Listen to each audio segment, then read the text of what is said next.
Bon, salut à tous, on se retrouve aujourd'hui à dimanche avec une nouvelle vidéo sous format un peu court parce que j'ai tout simplement pas eu le temps de filmer quoi que ce soit cette semaine. J'avais prévu plein de vidéos à vous faire et d'une part la météo, on a décidé autrement et parce qu'on a eu du très gros gel. Là aujourd'hui il fait un vent assez fort par moment, donc je sais pas si on va tout entendre au micro, mais bon, c'est pas grave. Je voulais faire un point là-dessus et là-dessus, parce que tout simplement j'avais acheté du matériel, mais je n'ai pas le droit de le conduire, donc je vous explique un peu tout ça en vidéo. Allez, on s'y colle.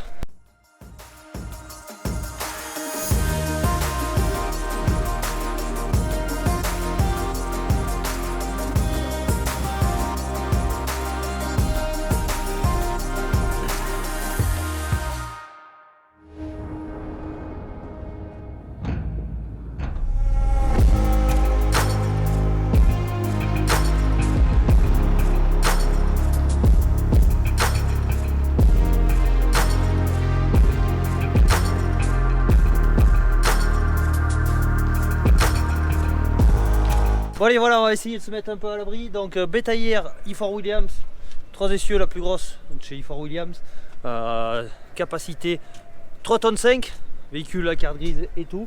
Donc quand je l'ai acheté, j'avais à l'époque encore le Kangoo et je pouvais tout simplement pas l'atteler au Kangoo. Donc j'avais fait un système pour pouvoir l'atteler au tracteur, système que j'ai toujours. Et ensuite, quelques mois plus tard, j'ai eu l'opportunité d'acheter le Hilux. On reviendra sur les Hilux en deuxième partie de vidéo.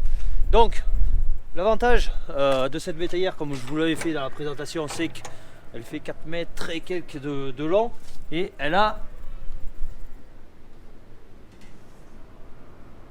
voilà, remorque qui était achetée et je n'avais pas de véhicule pour tracter tout ça, donc j'ai acheté l'Hilux. Mais même en ayant l'Hilux, interdiction formelle de conduire l'ensemble véhicule remorque, tout simplement parce que je n'ai tout simplement pas le permis remorque. Donc quand je m'en suis servi, je vous cache pas que j'en ai fait au tracteur quand c'était pas trop loin, et quand c'était un peu plus loin, j'avais mon chauffeur attitré qui s'est chargé de me faire quelques voyages, mais bon, ça pouvait pas durer. Donc qui dit permis, et bien cet hiver il a fallu que je mette dans la peau d'un jeune de 15-16 ans qui va repasser son code. Donc j'ai tout repassé le code. Bon, mine de rien, quand on se remet dans les cours de code plus de 20 ans après avoir eu le permis, croyez-moi, ça a bien changé, ça fait drôle, ça n'a pas été simple, il a fallu y bosser un peu.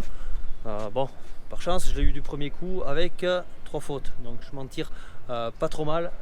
Et ensuite, une semaine après, j'ai commencé la formation de 2 jours et ensuite il a fallu pendant une semaine réviser des fiches et tout, 12 fiches à apprendre à peu près par cœur et surtout à comprendre et pour pouvoir les expliquer, toutes les vérifications, tous les attelages où il y a une procédure à faire et tout. Bref, on a passé 2 jours pour faire ça.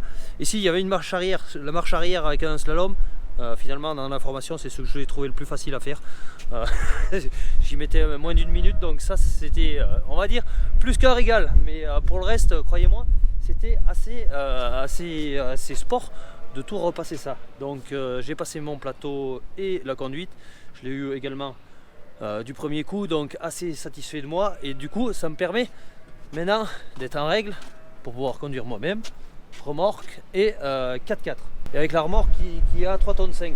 Bon, tout simplement le permis que j'ai, c'est le permis BE que j'ai passé. Après il y avait une autre formation où ça ne mérite pas d'examen, le E, je sais plus combien. Bref, mais on est limité en poids, donc voilà.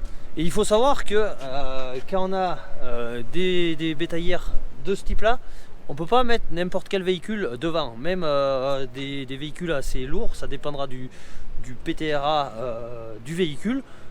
Et on peut être limité, donc c'est pour ça qu'en termes de pick-up, il n'y avait pas énormément le choix. Il n'y a qu'aujourd'hui 2-3 marques qui tournent. Bon, il y a des véhicules américains après qui peuvent tracter et tout, mais du coup j'avais pas bien le choix. Soit je partais sur un Ranger, soit je partais sur un Hilux, ou les Isuzu, les D-Max, je sais pas si on peut même.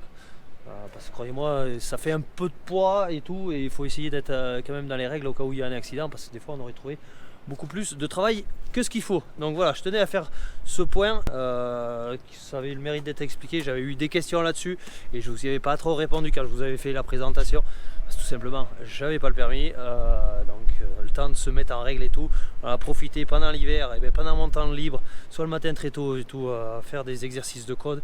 Et croyez-moi, j'en ai soupé. Bon, l'avantage c'est qu'aujourd'hui mon code est valable 5 ans et je me tâte à peut-être passer le poids lourd. On verra ça au fil du temps et au fil de la motivation. Mais je vous cache pas que ça m'a coupé un peu de motivation. Mais bon, allez maintenant, véhicule tracteur Hilux utilitaire. Donc qui a créé de nombreux commentaires plutôt négatifs. Et je vais être franc avec vous, j'en ai acheté un et j'ai fait la plus grosse erreur de ma vie. J'aurais dû en acheter deux. Il faut savoir qu'il y avait son petit frère qui était à vendre également, à peu près même kilométrage et tout. Et bien j'aurais dû en acheter deux, tout simplement, et le garder 4-5 mois et ensuite le revendre. Et j'aurais fait une très belle plus-value. Il faut savoir que ces véhicules, depuis le 1er avril, ils ont pris en malus à l'achat neuf 60 000 € de malus, donc ils étaient épargnés. Mais là, les extra caves avec le strapantin derrière, c'est fini, ils sont plus exonérés de malus. Donc si on va en acheter un, ça va peut-être à coup avoisiner les 100 000 € avec le malus. Donc autant vous dire que c'est inachetable. Donc je regrette pas mon achat.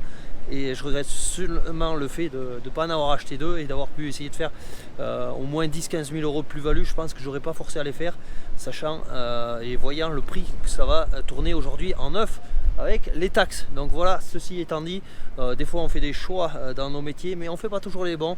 Et des fois il faudrait se jeter un peu plus à l'eau. Bon, certes, déjà je m'étais gratté la tête pour en acheter un, donc en acheter deux, un peu plus compliqué, même si ça serait fait dans le business. Des fois, faut réfléchir business et pas toujours regarder le côté autre. Donc voilà, une opération que j'ai loupée. Bref, maintenant je vais pas le refaire. Donc véhicule qui va plutôt pas mal. Tant que j'y suis, je vais me rentrer à l'abri. Il y avait des questions concernant consommation. Donc consommation tout simplement. En mixte, tout ce que je peux faire avec lui, trajet lambda et avec l'E4 Williams sans le pousser au max, et c'est pas le but. Je suis à quand même 11 litres de consommation, donc je vous cache pas que ça boit un petit peu, mais après ça fait du travail qu'un véhicule utilitaire normal type Kangoo ne pourrait pas tracter ça. Donc bon, l'un dans l'autre, ça fait ce que ça va faire, ça fait son job. Je m'attendais à des consommations autour de ça. Bon, j'ai envie de dire, on peut pas faire tourner ça encore à l'eau, même si chez Toyota, ils ont un peu d'avance côté moteur et motorisation, et que peut-être à l'avenir, ils nous promettent des choses bien meilleures que ce qu'on peut nous vendre en véhicule vert, j'ai envie de dire, à l'heure actuelle, avec leur batterie et tout. Mais bon, ça, c'est un autre débat.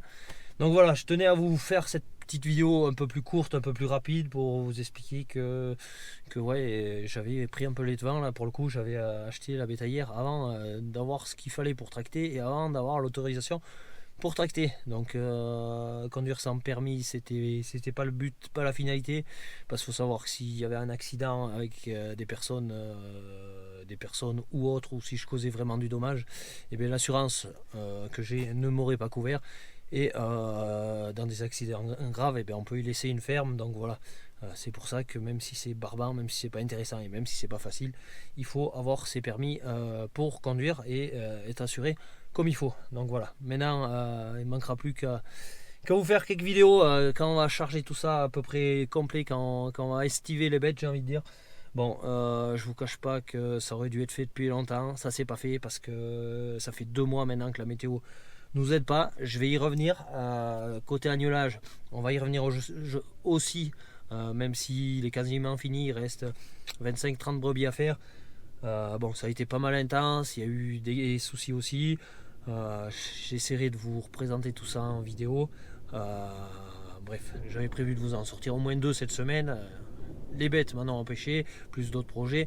Donc voilà, je fais comme je peux. Je vous en sors une ce dimanche matin pour vous présenter un peu ce qu'il en est.